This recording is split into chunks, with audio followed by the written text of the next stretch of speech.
World Eater fans, today we're painting Lord Invocatus. This guy is an absolute monster on the battlefield, leading his rampaging berserkers into glorious carnage. But let's be real, he deserves more than just a rush of paint job. In this tutorial, I'll show you a step-by-step how to bring him to life with rich whites and deep blues, with some seriously eye-catching metallics. We're going to be going for a striking tabletop ready look. So grab your brushes and let's get started. We're starting off with the classic World Eater's white armor, but instead of going straight white, I'm going to be using Vallejo game color Wolf Grey. This gives us a slightly cool tone. Apply thin, even coats all over the armor. You don't want to flood the details, so let each coat dry before fully adding another one. Usually 2 coats will do the trick.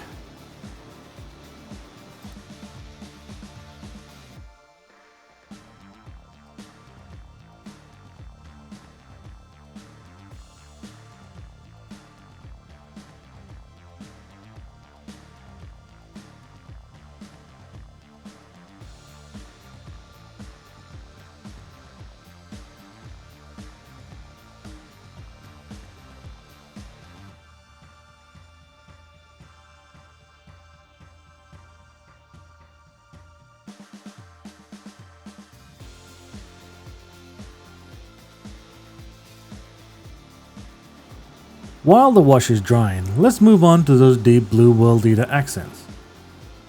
For this I'm going to be using Vallejo game color Night Blue.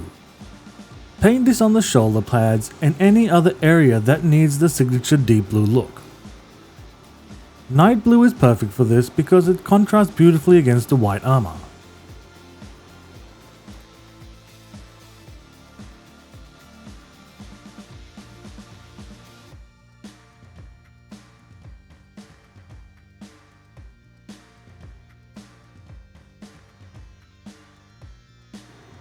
Now, let's add some depth.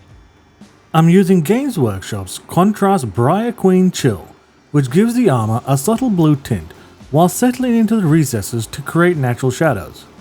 Apply this evenly over the white armor, making sure it flows into the crevices, but doesn't pull too much on the flat areas. If you get any excess, just wick it away with the dry clean brush, for a smooth and even finish.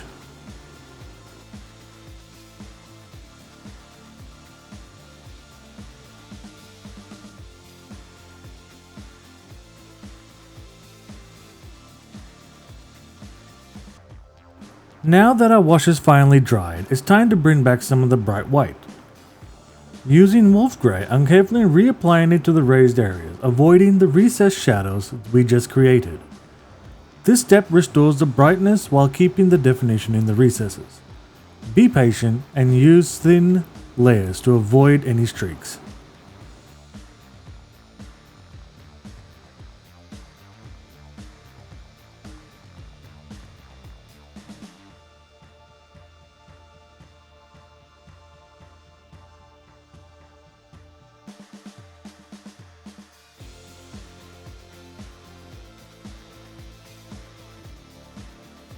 Next up, let's get some bold, rich gold onto this model. I'm going to be using Army Painter Speedpaint Metallic Glittering Loot, which is a fantastic color because it flows smoothly into the details while maintaining a bright metallic finish. Apply this to all the gold trim, knee guards, chest decorations, and weapon embellishments. 1 coat should give you a solid coverage.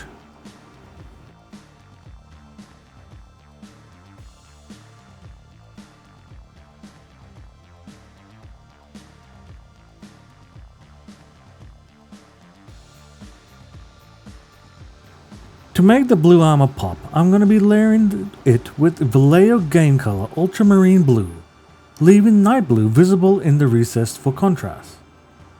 This highlight goes on the raised areas of the blue sections, like the edges of the shoulder pads, the ridges of the armor. This step adds depth and definition, making the model stand out even more.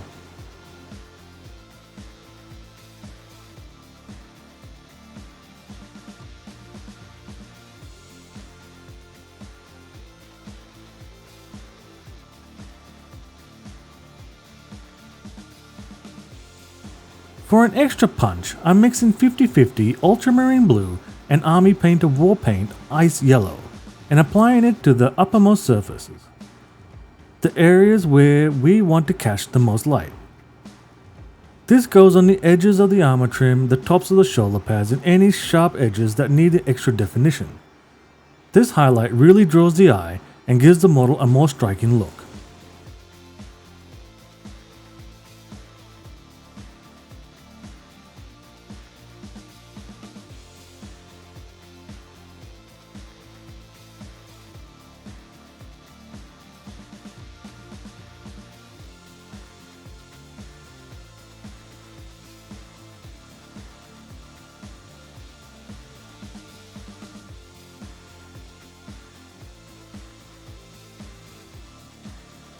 Now to shade the gold, I'm going to be using Vallejo Sepia wash, but be extra careful not to let it spill onto the blue and white areas. It'll stain and be a pain to fix.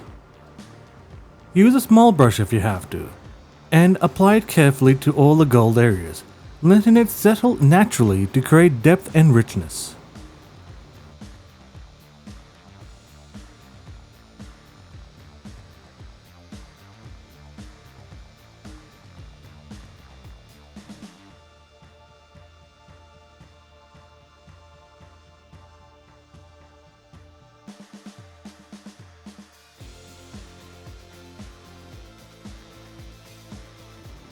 Now to start highlighting the white armor. I'm going to be using a 50-50 mix of Wolf Grey and Joe Sandra's white, applying it to the uppermost surfaces of the armor. This step really makes the white shine and gives the model a crisp and clean finish.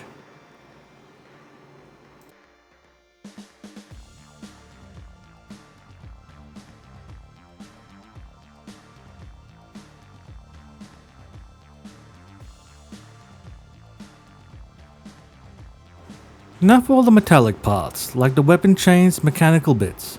I'm going to be using Army Painter Speedpaint Metallic Broadsword Silver for a nice clean steel effect. Applying this evenly, making sure to cover all the silver areas while avoiding the other colors.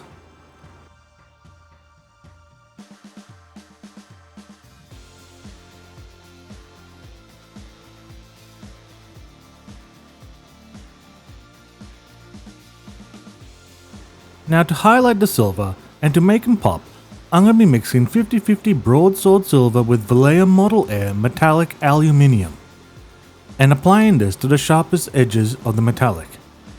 This final edge highlight adds realism and contrast, making the metal look more reflective.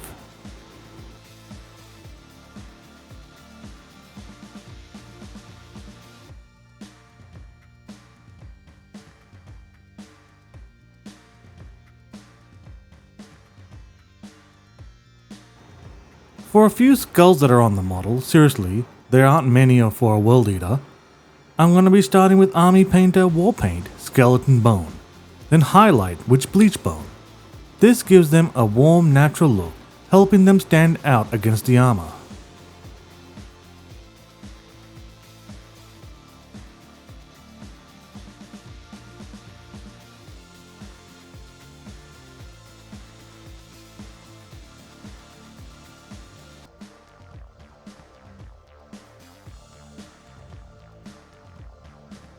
For any exposed flesh, I'm base coating with Army Painter War Paint Agate Skin, then washing it with Dwarf Skin from the Speedpaint range.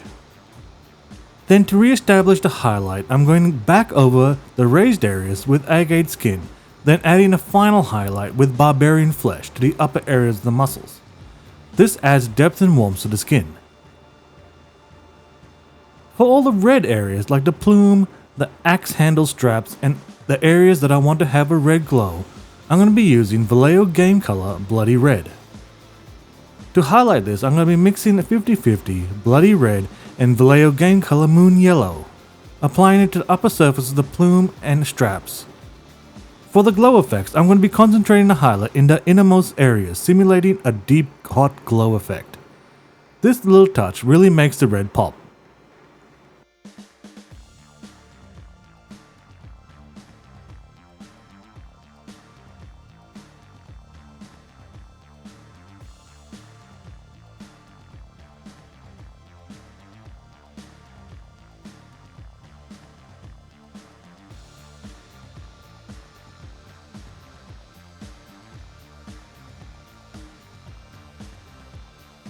Now, for the final crispest highlight, I'm going to be using pure Joe Saunders white to edge highlight the sharpest points of the armor.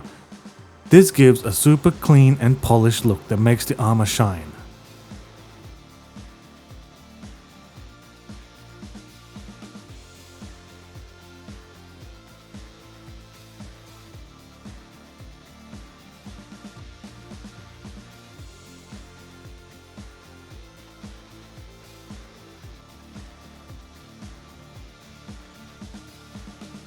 Now personally, I don't like adding special effects like blood splatter to my models. I prefer a clean striking finish. But if you wanted to go full berserker mode, now's the time to do it. You could use Games Workshop's BloodForTheBloodGod technical paint to add some gory splashes on the axe, the hooves or the armor. Just remember, less is more.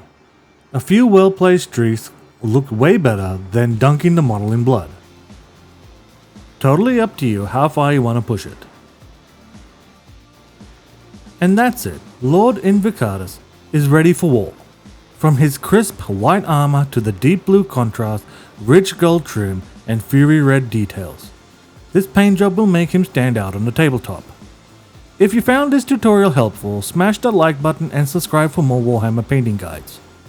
Let me know in the comments what you think, and what army should I be painting next. Until next time, blood for the blood god.